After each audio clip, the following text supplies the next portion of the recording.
Olá, vamos aprender agora um pouco sobre os problemas socioambientais urbanos. Um aspecto muito preocupante de grande parte das cidades brasileiras e algumas cidades no mundo é a ausência de áreas verdes, a ausência de praças, de bosques, inclusive a ausência de canteiros com árvores nas calçadas. Tudo isso acaba provocando uma impermeabilização do solo muito grande. Essa ausência de superfícies permeáveis pode acarretar problemas como as enchentes, tão comuns na época da estação chuvosa no Brasil. Uma maneira fácil de você entender como ocorrem as enchentes é entendendo um pouquinho essa equaçãozinha, que é apelidada de equação das enchentes. A ideia é mostrar que as enchentes ocorrem por causa da somatória de três fatores. Elas ocorrem porque muita água cai em pouco tempo e, por alguma razão, o rio não consegue escoar toda essa água que está caindo nele. Pensando um pouquinho nessas três variáveis, há muita água que cai em pouco tempo, isso é uma questão climática. O que eu quero dizer com isso? As chuvas torrenciais, as famosas chuvas de verão, elas costumam ser assim mesmo. Chuvas bem agressivas, que cai muita água de uma só vez. Agora, a vazão do rio, o homem tem a capacidade de alterar. As chuvas o homem não consegue afetar, mas a vazão do rio, de certa maneira, o homem altera. O que eu quero dizer é que, anteriormente, o rio ele conseguia escoar toda a água que ia parar nele. Por alguma razão, o rio não consegue mais escoar essa água. Justamente por isso, o rio acaba, então, transbordando, provocando as enchentes. Pensando no assunto de uma outra forma, vamos imaginar a seguinte situação. Aqui temos, então, o corte de um rio, certo? Estamos vendo, então, o leito de um rio visto de um perfil. Aqui está o nosso riozinho. Suponha que essa é uma situação natural. Sabemos que ao lado, então, dos rios, naturalmente falando, sempre vai existir uma mata ciliar. Independente do bioma, sempre haverá uma mata ciliar.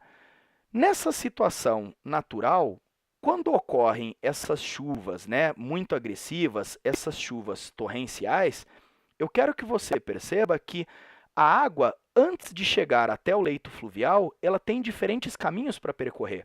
Parte dessa água vai ser absorvida pela vegetação, parte dessa água vai infiltrar no solo e uma parte relativamente pequena da água, ou uma parte menor da água, vai parar no leito fluvial.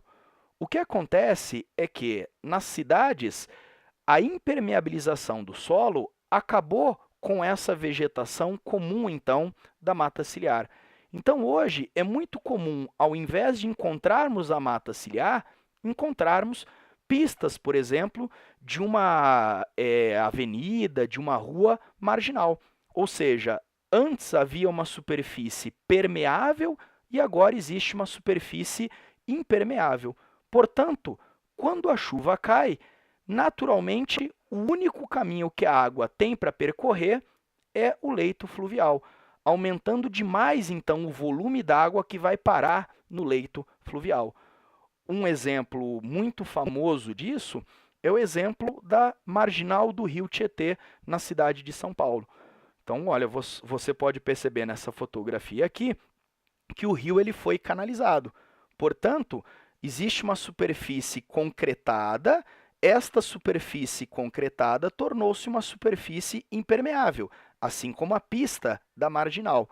Quando ocorrem chuvas muito intensas, o rio, de certa maneira, acaba transbordando. Então, imagens como essas daqui não são raras em épocas de estação chuvosa. Ainda refletindo sobre a impermeabilização do solo, sobre essa ausência de áreas verdes, a formação de ilhas de calor é um outro problema decorrente disso. É muito comum, nas áreas mais centrais das cidades, haver um excesso de edificações, como podemos perceber nessas duas fotografias, do centro da cidade de São Paulo e do centro da cidade de Nova York. Então, é praticamente impossível, ou é muito difícil detectarmos na fotografia a presença de áreas verdes. No máximo, ao longo das avenidas, percebemos aqui algumas árvores. E isso, de certa forma, acaba agravando no aquecimento ou no exagerado aquecimento dessas áreas centrais em comparação às outras áreas da cidade. Explicando um pouco melhor o conceito, essa comparação é muito interessante, né, para percebermos a ideia da formação das ilhas de calor. Aqui temos um ambiente rural, então, portanto, um ambiente muito mais permeável, né, com áreas verdes, e aqui um ambiente urbano impermeável. O adensamento de construções, né, o excesso de superfícies concretadas acaba acarretando, como você pode perceber aqui, a maior absorção e retenção do calor. Ao mesmo tempo, a ausência de áreas verdes não promove a transpiração das plantas e a evaporação da água que infiltra nos solos.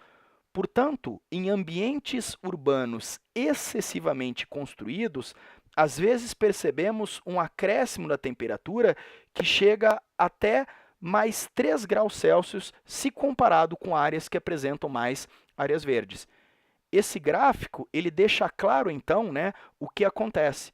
Olha só, em áreas mais afastadas do centro da cidade, onde existe uma cobertura vegetal um pouco maior, podemos perceber a temperatura na casa dos 29 graus Celsius. Conforme nos aproximamos de superfícies mais densamente edificadas, a temperatura ela tende a aumentar. Então, além de afetar, né, o conforto térmico das pessoas que vivem nessas áreas centrais, né, que vão viver, no caso, com temperaturas muito mais elevadas, a formação de ilhas de calor também estimula a ocorrência de chuvas precoces. Isso é algo muito preocupante, porque quando massas de ar carregadas de umidade passam pela cidade e atravessam essas ilhas de calor, rapidamente a umidade evapora formando nuvens de chuva, que acabam caindo exageradamente nas áreas centrais, ao invés de cair em outras áreas das cidades.